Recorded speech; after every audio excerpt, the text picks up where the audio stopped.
నమస్తే, welcome to our channel. నేను సిరి. జగన్మోహన్ రెడ్డి గారు ఇంకా షర్మిల గారు అయితే వైఎస్ఆర్ రాజశేఖర్ రెడ్డి గారి జయంతి సందర్భంగా ఈ నెల 8వ తారీఖున ఒకటే వేదిక మీద కనబడబోతున్నారు. మరి అక్కడ పరిస్థితులు ఎలా ఉండబోతున్నాయి, అసలు ఎలా ఉంటుంది అనేది మనకి వివరించడానికి మనతో పాటు ఉన్నారు ప్రముఖ సీనియర్ జర్నలిస్ట్ డివిఎస్ గారు. నమస్కారం సార్. నమస్తే సార్, ఇప్పుడు చూస్తున్నట్టయితే ఈ నెల 8వ తారీఖున ఒకే వేదిక మీద అంటే రాజశేఖర్ రెడ్డి గారి జయంతి సందర్భంగా జగన్మోహన్ రెడ్డి గారు ఇంకా షర్మిల గారు అయితే ఒకే వేదిక మీద కనబడనున్నారు అని చెప్పేసి అయితే వార్తలు వస్తున్నాయి. విజయమ్మ గారు కూడా వాళ్ళిద్దరి మధ్యన అంటే ఇన్ని రోజులు ఏదైతే విభేదాలతో దూరంగా ఉన్నారో విజయమ్మ గారు కలిపారని చెప్పేసి కూడా మరి వార్తలు వస్తున్నాయి. రేపటి రోజున అంటే 8వ తారీఖు అసలు ఎలా ఉండబోతుంది సార్? మరో 5 రోజుల్లో అన్నా చెల్లెళ్ళు ఒకే వేదిక మీదకి వస్తున్నారని, జగన్మోహన్ రెడ్డి ఎక్కడ పోగొట్టుకున్నాడో అక్కడ వెతుక్కుంటున్నాడా? మనకు ఒక సామెత, నువ్వేదైనా పోగొట్టుకుంటే ఎక్కడ పోగొట్టుకున్నావో అక్కడే ఎతకాలి, ఇంకో చోట ఎతికితే దొరకదు. అది ఉంగరం అయినా సరే, అది పరపతి అయినా సరే, పరువు అయినా సరే. ఏంటి, మీరు ఎక్కడ పోగొట్టుకున్నారో అక్కడ వెతుక్కోవాలి. ఇప్పుడు జగన్మోహన్ రెడ్డి తన పరపతి ఎక్కడ పోగొట్టుకున్నాడు? కుటుంబంలో పోగొట్టుకున్నాడు. ఇవాళ అతన్ని ఓడించమని పిలిపించింది ఎవరు? కుటుంబ సభ్యులే. జగన్ ఓటమిని కోరుకున్న దీంట్లో ఇవాళ పతనమయ్యాడు. 151 సీట్ల నుంచి 11 సీట్లకి పడిపోయాడు. మరి తన ఓటమికి ప్రధాన కారణం తల్లి, చెల్లెళ్ళు. వాళ్ళు ఎప్పుడైతే హంతక పార్టీ వైఎస్ఆర్ కాంగ్రెస్ అన్నారో, హంతక పార్టీకి ఓటేయొద్దన్నారో, ఇంకా నీకు అది దాని ఇంపాక్ట్ స్టేట్ మొత్తం పడింది. అది కేవలం పులివెందులకో కడప లోక్సభకో కాదు. చాలా రోజుల తర్వాత అన్నా చెల్లి కలుస్తున్నారు. ఎందుకని మనం చూసాం. ఎప్పుడు కలిశారు వీళ్ళు? ఆ మేనల్లుడి నిశ్చితార్థం అప్పుడు కలిశారు. పెళ్ళికి కూడా వెళ్ళలేదు. శుభలేఖ ఇవ్వడానికి వీళ్ళ ఇంటికి వెళ్ళింది. ఏది, షర్మిల.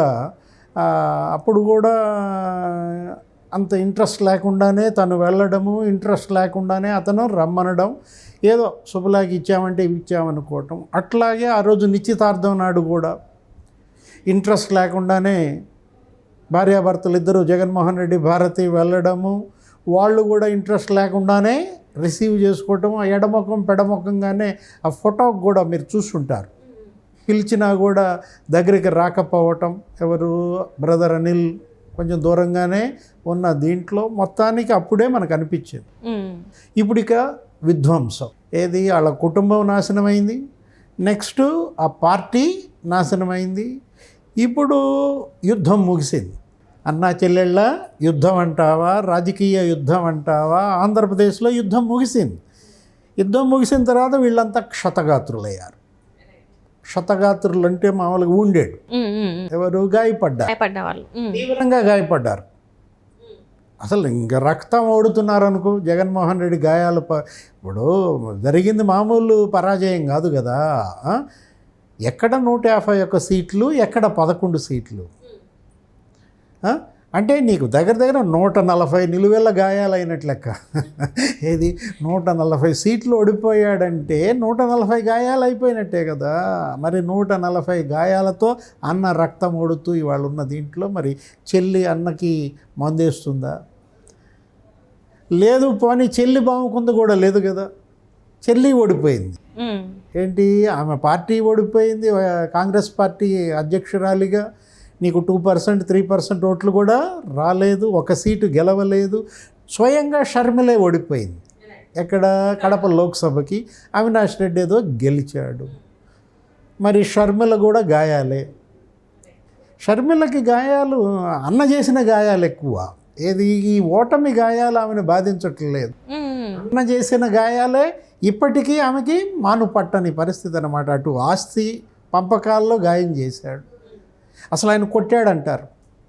మనకు తెలుసు, అది మనకు తెలియదు. ఏంటి, పవన్ కళ్యాణ్ చేసిన మాటలు కూడా మనం విన్నాం. ఎన్నికల ప్రచారంలో చెల్లిని గోడకేసి కొట్టాడన్న ప్రచారం కూడా జరిగిన నేపథ్యంలో దాన్ని వీళ్ళెవరు ఖండించలేదు.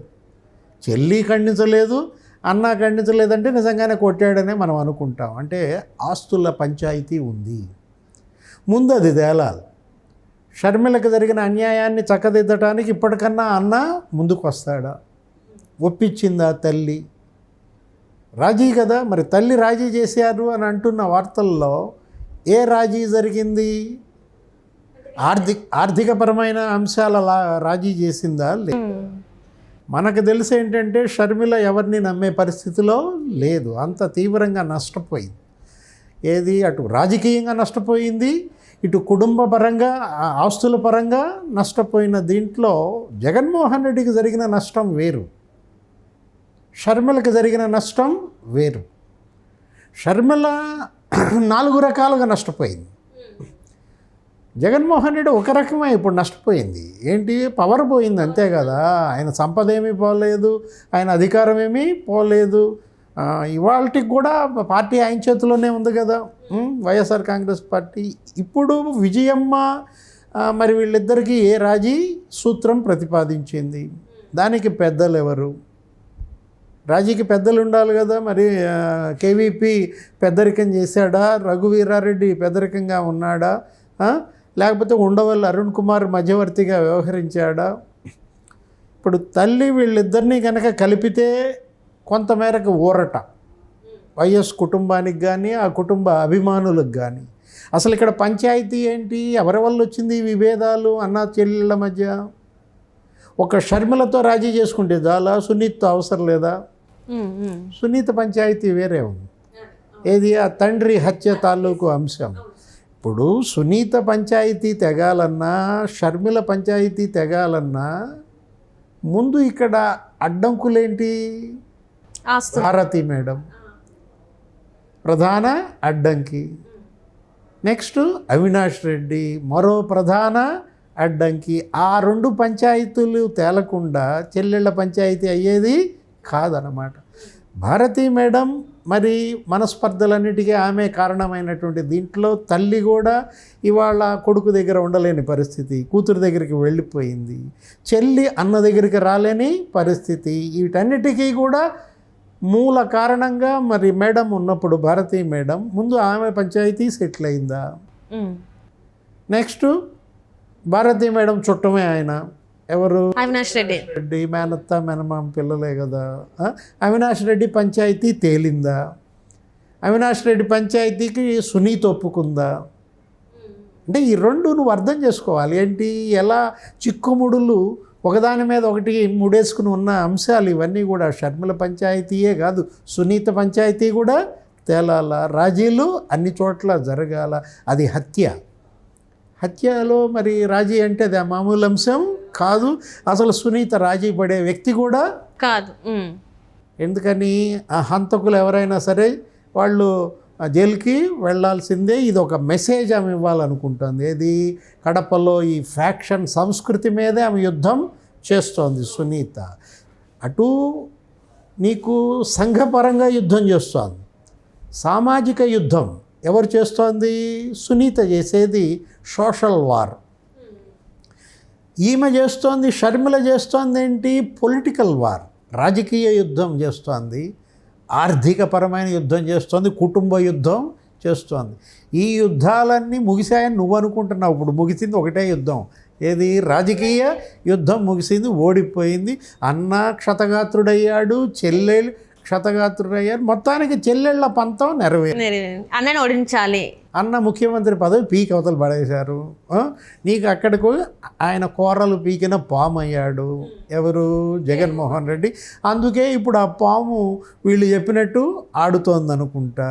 మొత్తానికి వాళ్ళ పంచాయతీ కనుక కొలిక్కి వస్తే ఫ్యూచర్ కొంతవరకు నీకు ఆశాజనకంగా ఉండే అవకాశం ఉంది. ఎవరికి? ఆ కుటుంబానికి కానీ, ఆ కుటుంబ అభిమానులకు కానీ, లేకపోతే ఆ పార్టీకి. ఎవరు? వైఎస్ఆర్ కాంగ్రెస్ పార్టీ. ముందు అసలు వైఎస్ఆర్ కాంగ్రెస్ పార్టీ కాంగ్రెస్లో విలీనం అంటున్నారు. షర్మిలే చెప్పింది కదా, పిల్లకాలవలన్నీ సముద్రంలో కలవాల్సిందే అన్న దీంట్లో. మరి విజయమ్మ చేసిన పంచాయతీ అది కూడానా? ఏంటి? వైఎస్ఆర్ కాంగ్రెస్ పార్టీని కాంగ్రెస్లో విలీనం చేస్తున్నారా?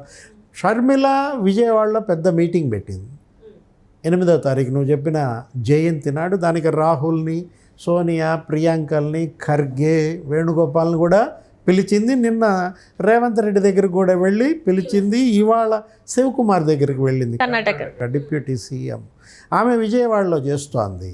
ఇక్కడ ఈయన మరి ఇడుపులపాయలో చేస్తాడా జగన్మోహన్ రెడ్డి, మళ్ళీ ఎడముఖం పెడముఖం అయ్యే అవకాశం ఉంది. మనం చూసాం గత 3-4 ఏళ్లుగా ఏ జయంతికి ఏ వర్ధంతికి వీళ్ళిద్దరూ కలవట్లేదు. అవును సార్.